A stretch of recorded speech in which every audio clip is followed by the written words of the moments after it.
Welcome to mathematical Setu. Determinant का यह first part है। मैट्रिक्स का एक यूनिट हम लोग ऑलरेडी कर चुके हैं और आज डिटर्मिनेंट का यह पहला यूनिट है।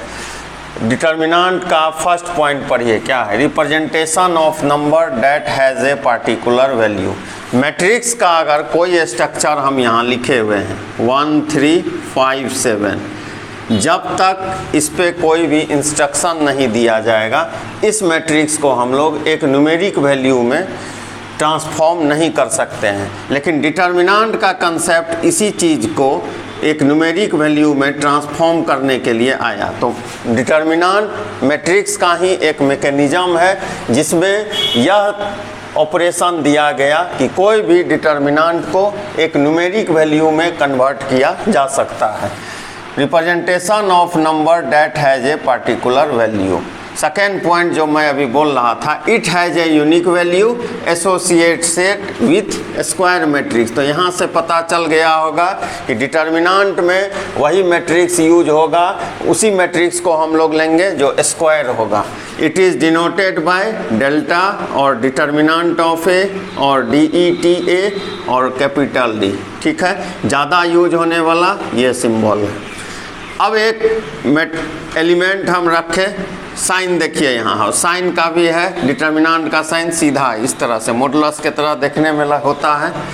यह जो पहला दिख रहा है मैट्रिक्स में आप पढ़े ही हैं, इसे R1, इसे R2 मतलब रो 2, रो 1, रो 2, यह हो गया रो 3। हॉरिजॉन्टली जो है, जो वर्टिकली है उसे कॉलम 1, इसे कॉलम 2, इसे कॉलम 3 कहा जाता है। और डिटर्मिनेंट के लिए यह शर्त है कि मैट्रिक्स स्क्वायर होना चाहिए। इसको जल्दी से उतार लें कॉपी पे।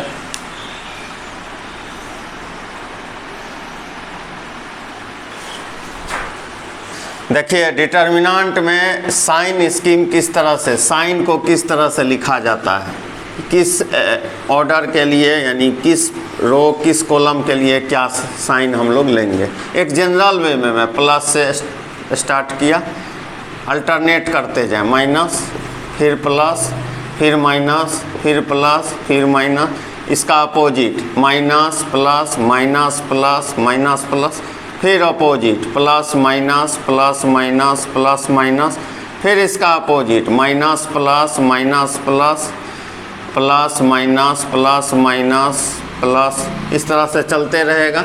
अब है कि आपको 2 ऑर्डर के लिए चाहिए। 2 ऑर्डर मतलब देखिए 2 ऑर्डर के लिए चाहिए, यहाँ से साइन हम लोग निकाल लेंगे बाहर। ठीक है, क्या है sign? Plus minus minus plus. ठीक, अब अगर किसी को 3 ऑर्डर के लिए चाहिए, 3 ऑर्डर का साइन चाहिए, यहाँ ध्यान दीजिएगा, 3 ऑर्डर चाहिए, यहाँ से देख लें साइन, देखें क्या है, plus minus plus minus plus minus, मैं इस तरह से लिख देता हूँ, प्लस माइनस प्लस। देखें साइन इसके 4 ऑर्डर का चाहिए, यहीं से इस तरह से आ जाएगा। 4 ऑर्डर के लिए अगर किसी को साइन चाहिए, 4 ऑर्डर का साइन, यहाँ से ध्यान देंगे।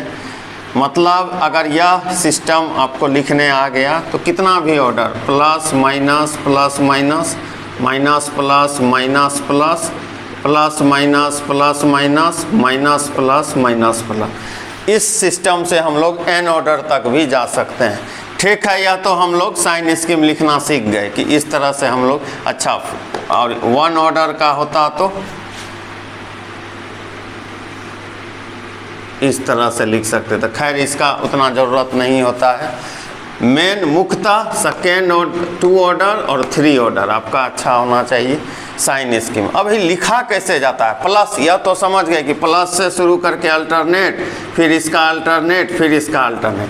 प्लस से ही क्यों स्टार्ट हुआ, माइनस से क्यों नहीं स्टार्ट? कोई भी चीज़ का जनरल फॉर्म अगर आप लेंगे, -1 I प्लस J, I किसको डिनोट कर रहा है? रो को।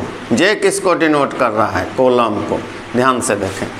अब सपोज कीजिए इस पोजीशन का, इसको क्या लिखेंगे जी? कोड ऑफ एलिमेंट हम लोग मैट्रिक्स में पढ़े थे, A11 -1 I के जगह 1, J के जगह 1, -1 का स्क्वायर, कितना साइन आ रहा है? पॉजिटिव, प्लस है। एक इसको चेक कर लें, यहाँ माइनस क्यों आया हुआ है? -1 i प्लस जे। क्या है इसका position? First row second column, मतलब A12 -1 i के जगह 1 और j के जगह 2, -1 का क्यूब -1। देखिए निगेटिव साइन आया, तो लॉजिक यही है। कोई भी चीज़ का जनरल रिडक्शन आप लेते हैं तो वहाँ पर -1 का पावर n, हम लोग अलजेब्रा में भी पढ़े हुए थे। उसी कंसेप्ट को यहाँ भी रखा गया कि i प्लस जे है, कौन पॉजिटिव लेना है कौन निगेटिव लेना है, कैसे इसमें साइन कन्वेंशन होगा। तो मुख्यतः याद आपको रखना है plus minus plus minus plus minus plus minus plus. इस अगर इतना भी आप याद रख लेते हो काम चल जाएगा। इसको जल्दी से उतार लें। अब देखिए डिटर्मिनेंट का हम लोग साइन स्कीम भी जान गए। अब देखते हैं first order determinant, first order determinant, ठीक। Second order determinant, second order determinant, third order determinant, third order determinant, 4 order 5 order भी होगा, 3 ऑर्डर तक हम चलते हैं। अब देखिए सपोज कीजिए इस तरह लिखा हुआ है, इसका वैल्यू a होगा, लेकिन लेकिन लेकिन अगर यहाँ पर 5 है तो इस डिटर्मिनेंट ऑफ 5 होगा, लेकिन डिटर्मिनेंट ऑफ -3 नहीं होगा, मॉडुलस नहीं है, यह -3 होगा। यहीं पे बच्चे गलती करते हैं। फिर से सुन लीजिए, it is not modulus of -3, it is determinant of -3। -3 का डिटर्मिनेंट क्या होगा? तो बोलना है -3। -3 का मॉडुलस है तो 3 होगा। -3 का अगर डिटर्मिनेंट ऑफ -3 है तब यह -3 होगा। यहीं पे प्रायः गलती कर जाते हैं। सेकेंड ऑर्डर डिटर्मिनेंट कुछ नहीं है, A1 B1 A2 B2, 2 रोज 2 कॉलम, इसलिए इसको सेकेंड ऑर्डर डिटर्मिनेंट बोला जाता है। इसको कैसे सॉल्व करेंगे? देखिए up down A1 B2 minus A2 B1 लिख सकते हैं, ठीक है। तो अभी हम लोग इसको सॉल्व करने नहीं सीख रहे हैं, मैं बस एग्जांपल दे रहा हूँ आपको। A1 B1 C1, A2 B2 C2, A3 B3 C3, इस तरह से हम लोग लिख सकते हैं ना। तो यह हो गया डिटर्मिनेंट। 4th ऑर्डर भी हो सकता है, 5 ऑर्डर भी हो सकता है, तो हम लोग उस पर अभी नहीं जाएंगे, यहाँ तक हम लोग लिख दिए। 3rd ऑर्डर तक डिटर्मिनेंट होता है। अब जो यह पॉइंट यहाँ तक आ गया, 4 ऑर्डर 5 ऑर्डर भी हो सकता है। अब ध्यान दीजिएगा, पार्ट 2 जो डिटर्मिनेंट का आएगा, ध्यान से सुनिए, उसमें क्या क्या पढ़ाया जाएगा। सबसे पहला पार्ट 2 के लिए मैं बता दूं, सबसे पहला कंसेप्ट हम लोग माइनर सीखेंगे जो काफ़ी इम्पोर्टेंट है। फिर क्या सीखेंगे? Cofactors, minors cofactors. Second order determinant को किस तरह से एक्सपेंड किया जाता है, एक्सपेंड करने सीखेंगे। थर्ड ऑर्डर डिटर्मिनेंट को एक्सपेंड करने सीखेंगे। सिंगुलर मैट्रिक्स क्या होता है उसको भी जानेंगे, singular matrix. Non singular matrix किसको कहते हैं उसको भी जानेंगे। काफ़ी इम्पोर्टेंट पार्ट होने वाला है पार्ट 2 आज हम लोग। और मैट्रिक्स और डिटर्मिनेंट, आप अभी मैट्रिक्स पढ़े, डिटर्मिनेंट यह हो रहा है, दोनों में क्या डिफरेंस है। बहुत से बच्चे से 100 में अगर आप 90 आदमी से पूछ लोगे तो वो गलती कर देता है। मैं सबसे पहले डिफरेंस बताऊंगा। यह जो पार्ट होगा काफ़ी इम्पोर्टेंट होगा, बहुत ही इम्पोर्टेंट पार्ट होने वाला है पार्ट 2। तो पार्ट 2 में हम लोग difference between matrix and determinant को देखेंगे। इसको जल्दी से उतार लीजिए, कल क्या क्या होने वाला है।